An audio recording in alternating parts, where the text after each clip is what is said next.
Police से लोग safe होने की बजाय घबराते हैं, ऐसा क्यों? एक गली से लोग तभी निकलते हैं तब उस गली में पुलिस ना खड़ी हो। यदि एक गली में पुलिस खड़ी है तो लोग उस गली से नहीं निकलते हैं। उस गली से तभी निकलते हैं तब कोई दूसरा रास्ता ना हो, ऐसा क्यों? कोई भी परेशानी हो लेकिन पुलिस वालों से झूठ नहीं बोलना है, नहीं तो पुलिस अपनी मनमानी करेंगे और आप कुछ नहीं कर पाएंगे। जैसे ही एफआईआर दर्ज हुई, समझ लो इंडिया के अंदर जितनी भी एफआईआर दर्ज हुई है उसमें आपकी एफआईआर की काउंटिंग भी निश्चय है। अब जो ये केस है वो कोर्ट में जाना बिल्कुल तय है। मारना तो बहुत दूर की बात, कोई गाली भी नहीं दे सकता है, ये इलीगल माना जाता है। पुलिस मार भी ना सकती है, चाहे अपराधी ने मर्डर क्यों ना कर रखा हो। एक बार कोर्ट के थ्रू एफआईआर हो गई पुलिस के खिलाफ तो पुलिस वाला आएगा और आपसे माफी मांगेगा और घर के चक्कर काटेगा। यदि हाई कोर्ट और सुप्रीम कोर्ट ने अपना फैसला सुना दिया और आप अपराधी पकड़े गए तो आपको सजा काटनी बिल्कुल तय है। इससे लोग सेफ फील होने की बजाय घबराते क्यों हैं? उस गली से लोग तभी निकलते हैं जब जाने के लिए कोई दूसरा रास्ता ना हो। तो इन सारी चीज़ों के पीछे रीजन क्या है? देखिए, हमारे कुछ बेसिक राइट होते हैं जो हमें ना पता होने के कारण हम छोटी छोटी चीज़ों पर पुलिस से घबराते हैं। एक एफआईआर कराने के लिए जुगाड़ की ज़रूरत तभी पड़ती है जब हमें उसका एक्चुअल में प्रोसेस पता नहीं होता है। और कुछ लोगों को तो ये तक नहीं पता कि पुलिस हमें उठा रही है तो वो रूल का फॉलो कर भी रही है या नहीं। तो सबका पता ना होने के कारण हमें पुलिस से डर ही लगेगा और हम घबराएंगे ही। ये जो राइट है ये इतने बेसिक होते हैं कि इन्हें स्कूल में होना चाहिए, बट अनफॉर्चुनेटली ये स्कूल में नहीं है। यदि किसी बच्चे को आप एक बार समझाएंगे, ये सब प्रोसेस बता देंगे तो वो अपने ये बेसिक राइट कभी नहीं भूलेगा। इसमें दो चीजें होती हैं, एक आईपीसी इंडियन पीनल कोड, एक CrPC criminal procedure code. India के अंदर कोई क्राइम होता है तो समझ लो मर्डर हुआ है तो आईपीसी कहता है 302 लगेगा, चीटिंग हुई है आईपीसी कहता है 420 लगेगा, अटेम्प्ट टू सुसाइड है तो आईपीसी कहता है 309 लगेगा। कहने का मतलब आईपीसी डिफाइन करता है। यदि कोई व्यक्ति डंडा घुमा रहा है तो वह क्राइम नहीं है, लेकिन उस डंडा घुमा रहा है व्यक्ति, यदि किसी का सर फूटता है तो वो क्राइम है। आईपीसी ये बताता है कि क्या क्राइम है और क्या क्राइम नहीं है। सीआरपीसी क्या होता है? मान लीजिए कोई मर्डर हुआ है तो आईपीसी बताता है कि सेक्शन 302 लगेगा, लेकिन इसकी जांच कौन करेगा? ये नहीं है कि कोई भी पुलिस वाला है वो बोल देगा कि आज तुम चले जाओ जांच करने, कल मैं चला जाऊंगा, तो ऐसा बिल्कुल नहीं होता है। इसके कुछ बेसिक चीजें होती हैं, बेसिक राइट भी होते हैं कि कौन सा पुलिस वाला जांच करे या क्या क्या प्रोसीजर होते हैं। यानी कि सीआरपीसी हमें बताता है कि एक पर्टिकुलर केस की कौन ऑफिसर जांच करेगा, किस रैंक का ऑफिसर जांच करेगा, ये सब होता है। इसको आप इस तरह समझिए कि यदि आप किसी कॉलेज में गए, वहाँ पर 2 मैनुअल चार्ट मिलेंगे, आपको देखने को मिलेंगे, तो उसमें ये लिखा होगा कि आपको रैगिंग नहीं करनी है, किसी बच्चे को परेशान नहीं करना है, आपको टाइम पर ये करना है, टाइम टेबल ये फॉलो रूल करना है। और दूसरा मैनुअल में ये लिखा है कि यदि आप रैगिंग करेंगे तो आपको ये दंड मिलेंगे। तो आप मान लीजिए कि जो पहला वाला मैनुअल है वो आईपीसी हो गया और जो दूसरा वाला मैनुअल है वो सीआरपीसी हो गया। तो मैं आपको एक एग्जांपल लेके बताता हूँ कि इंडिया के अंदर कोई आपके साथ कोई दुर्घटना हुई है तो आपको ये प्रोसीजर करने होंगे। तो सबसे पहले आप पुलिस स्टेशन में जाएंगे और ये चीज़ें फॉलो करेंगे। आप लोगों से ये सुना गया है कि एफआईआर नहीं लिखते हैं पुलिस वाले, तो एक्चुअल में जो प्रोसीजर होती है तो उसके हिसाब से एफआईआर लिखी जाती है। सबसे पहले कंप्लेंट लिखी जाती है, जिसकी कुछ लोग ऑलरेडी पता होने के कारण वो अपने घर से ही कंप्लेंट ले जाते हैं और रसीद को ले जाते हैं। आप कहाँ रहते हैं, क्या होता है, ये कुछ नहीं लिखना होता है। उसमें सिर्फ ये होता है कि जिस एरिया में आपकी लड़ाई हुई है तो उस एरिया का आपको बायोडाटा देना पड़ता है। जिस एरिया में आपकी लड़ाई है उसके पास के स्टेशन में आप शिकायत दर्ज कर सकते हैं। देखिए, आपने देखा होगा कि पुलिस वाले ये बोलते हैं ये हमारे के एरिया का केस नहीं है, आप दूसरे स्टेशन पर जाइए।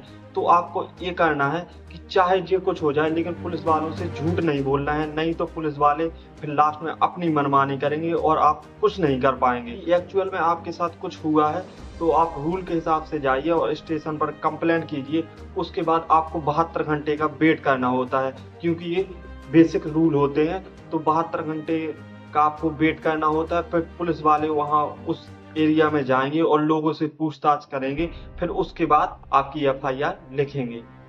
जैसे ही एफआईआर लिख जाती है, इंडिया के अंदर जितने भी केस हैं उनमें आपकी काउंटिंग शुरू हो गई है। अब एक केस जो है वो कोर्ट में जाना बिल्कुल तय है और कोर्ट इसका फैसला करेगा। प्रोसीजर तो बहुत सिंपल होती है, लेकिन आप लोग कहेंगे कि पुलिस वाले एफआईआर नहीं लिखते हैं। देखिए, आपका यदि जेन्युइन केस है तो आप लोग पीसीए पुलिस कंप्लेंट अथॉरिटी में भी लिख सकते हैं। लेकिन यदि आपको वहां टाइम लग रहा है, आपकी कंप्लेंट नहीं सुनी जा रही है, तो इंडिया के सेंट्रल विजिलेंस कमीशन में कंप्लेंट डाल सकते हैं। आपकी वहां पर 100% बात सुनी जाएगी।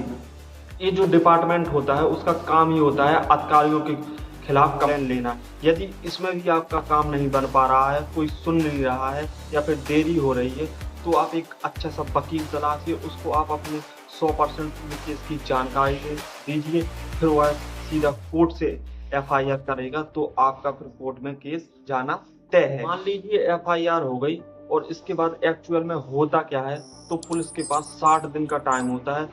उनको ये बताना होता है, यानी कि उन्हें पूरी समरी तैयार करनी होती है कि कौन एक्यूज है और विद प्रूफ के साथ और क्या क्या हुआ है, जिसे हम लोग आज की डेट में चार्जशीट कहते हैं। देखिए, नॉर्मली पुलिस के पास 60 दिन का टाइम होता है चार्जशीट के लिए, लेकिन कोई ऐसा क्राइम है जिसमें 10 साल के ऊपर की सजा है, तो उसके लिए पुलिस को 90 दिन का टाइम दे दिया जाता है चार्जशीट के लिए।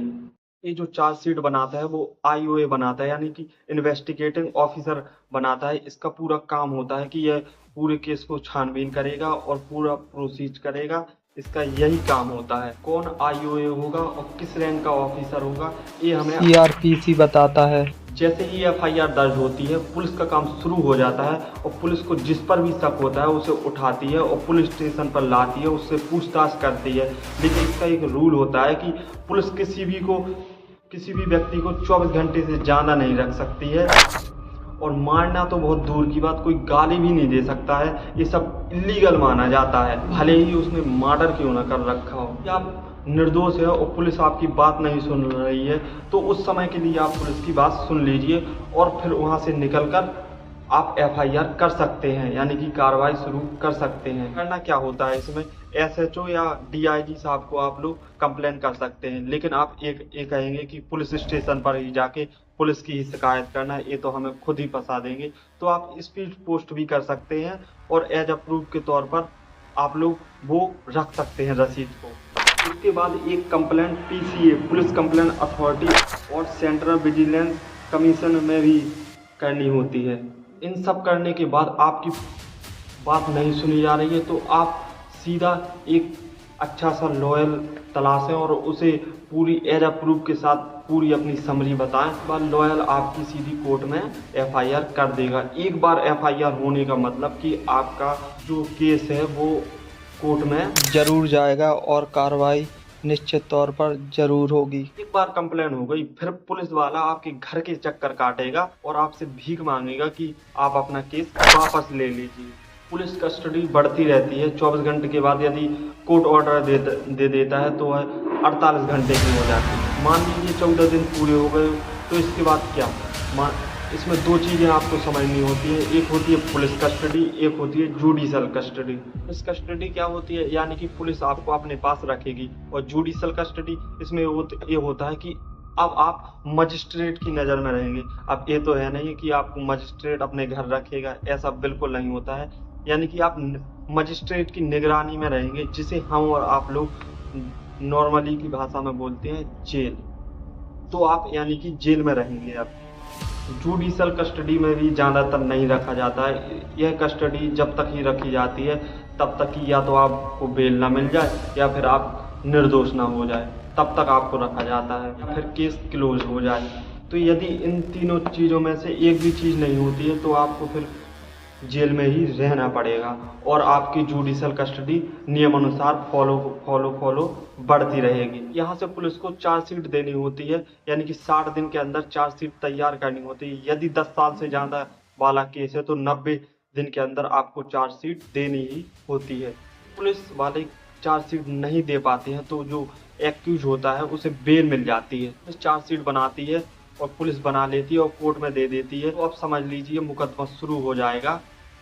ऐसा नहीं है कि यदि आपको चार्जशीट में कोर्ट को लगता है कि इसमें कुछ धाराएं लगाई गई हैं उल्टी सीधी, तो वह कोर्ट अपने अनुसार उन धाराओं को काट देगा और फिर फाइनल मुकदमा शुरू होता है और ट्रायल की डेट दी जाती है। कोर्ट के अंदर हर चीज़ का प्रोसीजर होता है, अपराधी आता है, गवाह आते हैं, यानी कि सब प्रोसीजर होता है। यानी कि आप मान लीजिए कोर्ट आपको अपराधी नियुक्त कर देता है, आपको कोर्ट ने अपराधी बता दिया है और आप यदि निर्दोष हैं तो आप हाई कोर्ट में भी अपील कर सकते हैं और हाई कोर्ट भी आपको अपराधी बता देता है, तो आप लोग फिर सुप्रीम कोर्ट में भी अपील अपनी कर सकते हैं। और यदि हाई कोर्ट और सुप्रीम कोर्ट ने भी आपको अपराधी बता दिया है तो आपको सजा काटना बिल्कुल तय है और आपको फिर सजा होके ही रहेगी। ये इंसान के कुछ बेसिक राइट होते हैं जो इंसान को पता होना चाहिए, जो कि आज की डेट में पता नहीं है। यदि आपको इस वीडियो के माध्यम से कोई भी जानकारी प्राप्त हुई है या इन्फॉर्मेशन प्राप्त हुई है तो please like and subscribe and share. आप लोग अपने इस वीडियो को फैमिली या रिलेशन जो भी हैं आपको फ्रेंड्स वगैरह उसमें ज़रूर फैलाइए। ये इन्फॉर्मेशन वीडियो है और इसी के साथ अपन मिलते हैं। जय श्री राम। नेक्स्ट वीडियो में बेस्ट ऑफ लक। आप लोग नेक्स्ट वीडियो बताइए कि आपको किस टॉपिक पर चाहिए।